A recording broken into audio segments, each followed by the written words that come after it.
Hey, what's up guys, Josh here, and this is my S9 or S9 Plus review. I've had this phone ever since it was released, and I've used it alongside with my iPhone 10 as my daily drivers. So I get the best of both worlds, but anyways, what I want to talk about in this video is the 5 things that I think that rock, and the 5 things that I think that suck. First of all, this phone is fully loaded. That's one of the things that you can just expect from Samsung. It's got everything packed into it. Really, the only thing that's missing, in my opinion, would be like an IR blaster. The point is that this thing has an SD card reader, it's got wireless charging, it's got a headphone jack, it's got USB Type-C, it's water resistant, it's got a great screen, it's got good speakers, it's just got an overall great package. One of the large reasons why I'm making this a point is because it helps justify the price compared to the other guys. Now, I still think that these phones are just getting so expensive that it just hurts to even try to purchase these phones these days. At least with the Galaxy device, you're gonna get a great experience. You're gonna get this thing fully loaded. Samsung consistently has a great screen. It's got a great camera. It's got just an overall good experience, and you're gonna be happy with this device. That's the thing that I like about Samsung a lot, is that you know that you're gonna get those great features every single time. And that's something that Android needs, which is something that is consistent. Even Google themselves can't be consistent, but Samsung consistently gives us a great camera, gives us a great screen, a pretty good dang build quality too. Overall, it's pretty much, you know what you're gonna get. Other companies, they really do, they change the way they look quite often. The third thing that I think that rocks about this phone is the speakers. That's something that Samsung has struggled with these last few models. Now you get a great stereo experience with the speakers. So they did an awesome job, and I appreciate that, because coming from like a Pixel 2 XL or other devices, even the iPhone, I have a speaker battle test or whatever you want to call it. And like the Samsung device just didn't really match up to the other phones. Other phones really sounded better up until this point. So I really think that Samsung did an awesome job with their speakers on the phone. Fourthly, the camera. The camera is, again, one of those things that you know that you're going to get a great experience from. I mean, ideally, it's a battle between Samsung and Apple with who has the best camera every single year. And again, it's a fully loaded camera app, and that's something that I like. I don't like to have to go to the Play Store and get another camera app to do a certain feature. Even Google makes you do that. For example, hyperlapse or time-lapse kind of photography or videos. You have to go get another app to do that kind of stuff with a Pixel phone or a Google phone, whatever, Nexus. I mean, it's been like that for years now, but Samsung adds that kind of stuff in this, along with Pro Mode. You got all kinds of stuff like slow motion, AR emoji if you're into that kind of stuff. Samsung even has a super slow-mo option. This is probably one of those features though that they probably gotta really tweak in the next generation or software update or whatever. It's just not the easiest thing to use. There's an auto feature on there. It was just kind of really tricky to try to get the perfect shot because you only got a few seconds to even work with. So it's not like you can like shoot the video, edit it, trim it down or anything like that. You have to pretty much be precise on what you're shooting for that super slow-mo. But it's cool that they got it. And with the S Plus, you get dual cameras on the back, so that helps with just kind of dynamic range and focal points and, you know, all that fun stuff that helps just make the photo improved. But I mean, that's even an arguable kind of point, because in my opinion, camera-wise, I like the Pixel 2 XL more than this camera. Not saying that this is bad. I could really get on so many rabbit trails with this review, but to stay on subject and just to make a point, I would say that the Pixel 2 XL does a fantastic job with their camera and their software, and it's only got one lens. For example, the portrait mode, which I'll talk about that in a second. That's actually the thing that I think that sucks about this phone, or one of the things that sucks about this phone. As usual with my phone reviews, I like to try to do some video testing. So I'm just holding this handheld front-facing camera. I got the specs boosted all the way up so we can try to get the best quality as possible. I just got on auto settings, and I'll also flip the camera around and do some rear-facing camera stuff too as well. So I want to test out the dynamic range, how well it's focusing, colors, and also to see if the stabilization looks good, which I'm not too sure until I get into in post. Let's go ahead and flip the camera around and we'll see what it looks like. Unfortunately, you are limited with only 5 minutes of shooting if you get the specs boosted all the way up. I want to shoot back this direction because that's where the selfie was being taken place. Like if I were to put my hand in front, that's where my face was. You can see the dynamic range and all that kind of stuff, just to try to help you see a comparison and see what the stabilization is like.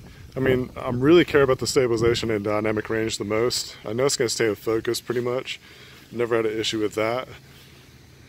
The colors look really good. I mean, that's really good. And again, like, I'm just holding this out with one hand. I'm not even hardly watching where I'm going, so it's a bit bumpy here. Let me know what you think. This next part, I'm just gonna do like maybe 30 seconds worth of B-roll type footage with handheld footage using just the phone in my hand, like my arm. No kind of tools to help stabilize or anything like that. So let's see how this turns out.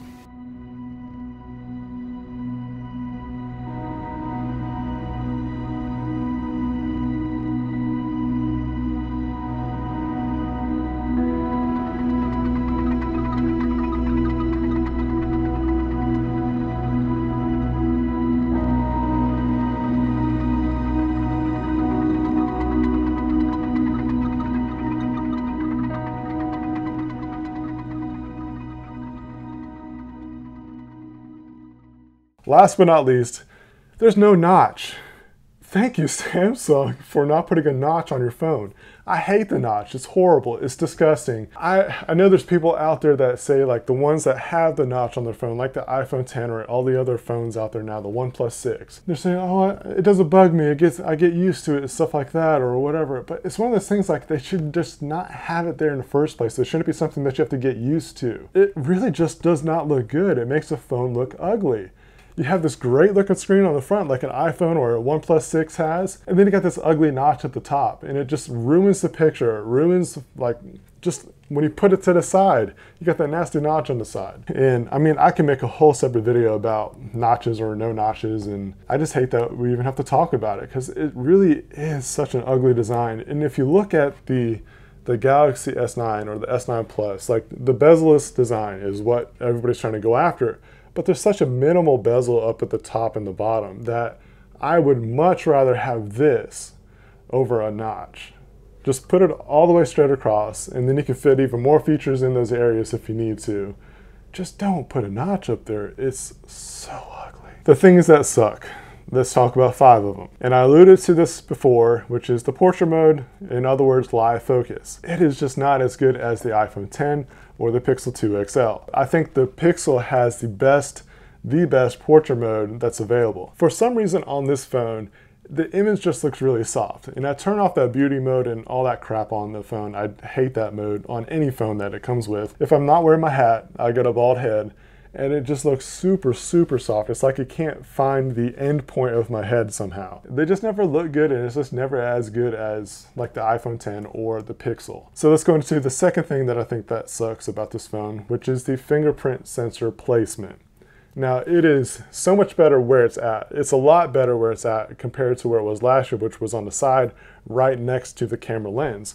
But that's like the point of what I'm making now, is that when you're using this, unless your muscle memory is just really accurate, it's really easy to just go too high and press it there. Like I said, it's a better placement, but it's still not perfect. They need to bring it down just a little further to help differentiate between the camera lens and all that. If you have a case on, the thing I hate about that excuse though is that I have to review the phone as if how the manufacturer makes it. The manufacturer does not make a phone so that way it can be used with a case.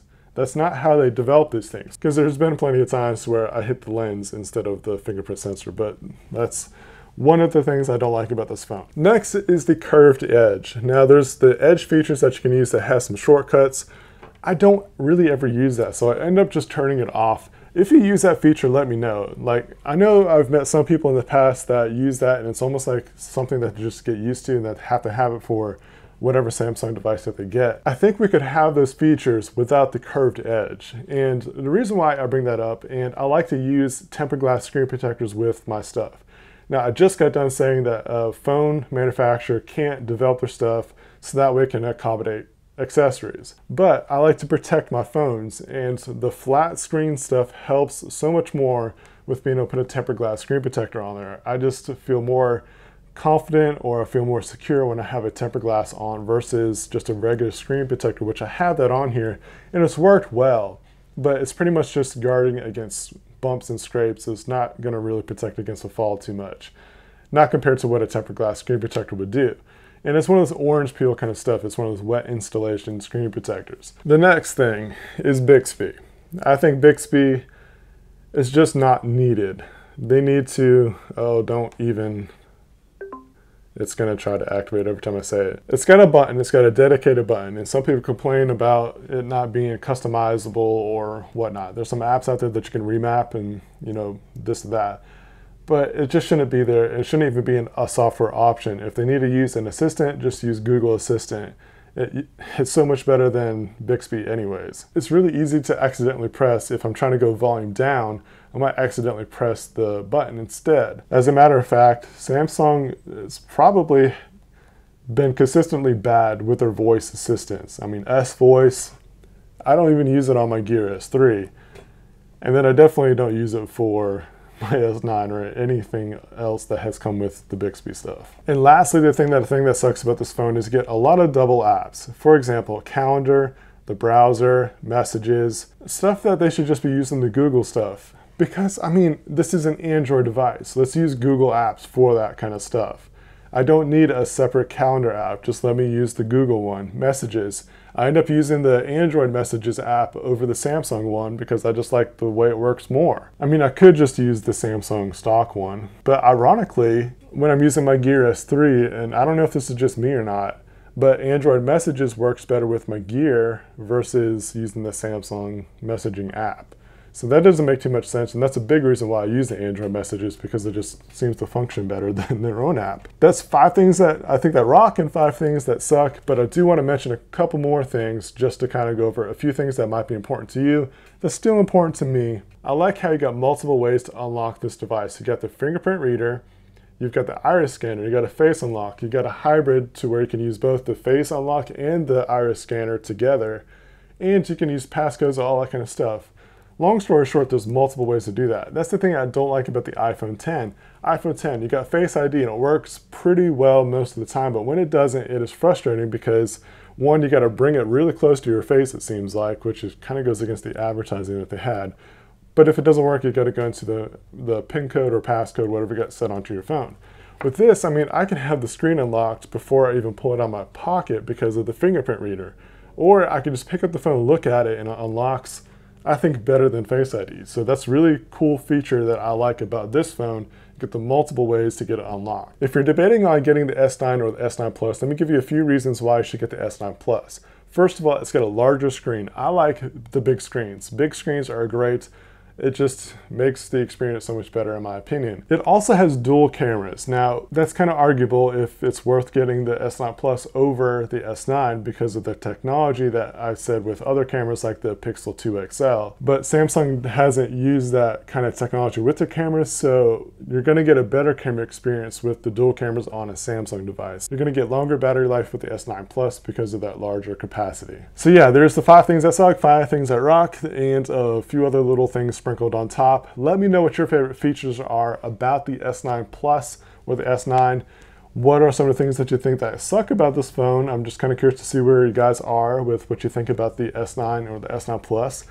And is this still a phone worth getting in 2018? And I would definitely say yes until the Note 8 comes out, because the Note 8 really sets the bar with devices pretty much for the Android side of stuff, at least in my opinion. Pixel 3, we'll see.